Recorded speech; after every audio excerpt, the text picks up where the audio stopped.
எல்லோருக்கும் வணக்கங்க. இன்னைக்கு உங்களுக்கு என்ன காட்டப் போறேன் அப்படின்னு பார்த்தீங்கன்னா, நான் படிச்ச ஸ்கூலு. அதாவது இது வந்து எங்க சொந்த ஊரு. இந்த ஸ்கூல்ல தாங்க நாங்க படிச்சோம். எப்ப படிச்சேன்னு நெனச்சீங்க? 2ஆம் கிளாஸ் வரைக்கும் தாங்க நான் படிச்சேன். அதுக்குள்ள பார்த்தா நாங்க இந்த ஊருக்கு வந்துட்டோம். அதுக்கப்புறம் அந்த ஸ்கூல் பக்கம் போறதே இல்ல. இந்த மண்டபம் பார்த்தீங்கன்னா, எங்க ஊர்ல கோயில் திருவிழா அப்பல்லாம் தான் டான்ஸ் ஆடுவாங்க. இங்க பார்த்தீங்களா ஆட்டாங்கல்லு, எவ்ளோ பெரிய ஆட்டாங்கல்லு பார்த்தீங்களா?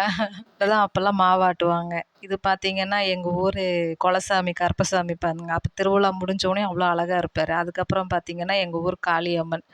ஏற்கனவே இது போட்டிருக்கேன். இருந்தாலும் இன்னொரு தடவ போடலாமே அப்படின்ட்டு தான். இது வந்து எங்க சொந்த ஊர் காளியம்மன்ங்க. நல்லா ஃபுல்லா அலங்காரத்துல இருப்பாங்க. உண்மையாலுமே நம்ம என்னென்னலாம் வேண்டுறோமோ, அதையெல்லாம் வந்து கரெக்டான்றத விட எல்லாமே குடுப்பாங்க பார்த்துக்கோங்க. அப்புறம் எங்க சாமியெல்லாம் கும்பிட்டு முடிச்சுட்டு, அப்படியே நேரா திருச்செந்தூருக்கு வண்டிய விட்டு, திருச்செந்தூர் முருகன தரிசனம் பண்ணிட்டு, கடலெல்லாம் சுத்தி பார்த்துட்டு, என்ன கடல்ல விளையாட தான் முடியல. அப்படியே வேடிக்கை மட்டும் பார்த்துட்டு, அப்படியே அங்க இருக்கிற கன்னுக்குட்டிக்கெல்லாம் வந்து பார்த்தீங்கன்னா, வாழைப்பழம் குடுத்துட்டு, அப்புறம் நேரா திருப்பரங்குன்றத்துக்கு போயாச்சுங்க. நான் அதெல்லாம் வர்ற தடம் தான். அதனால அதையும் மிஸ் பண்ணவே இல்ல. அப்புறம் பார்த்தா நட சாத்தியிருந்தது. அப்புறம் தான் நட திறந்தாங்க பார்த்துக்கங்க. நட திறந்தோனே நல்லபடியா சாமி கும்பிட்டுட்டு, நேரா வண்டிய சொந்த ஊர் இங்க வந்து விட்டாச்சு. ஊருக்கும் வந்து சேர்ந்தாச்சு பார்த்துக்கங்க.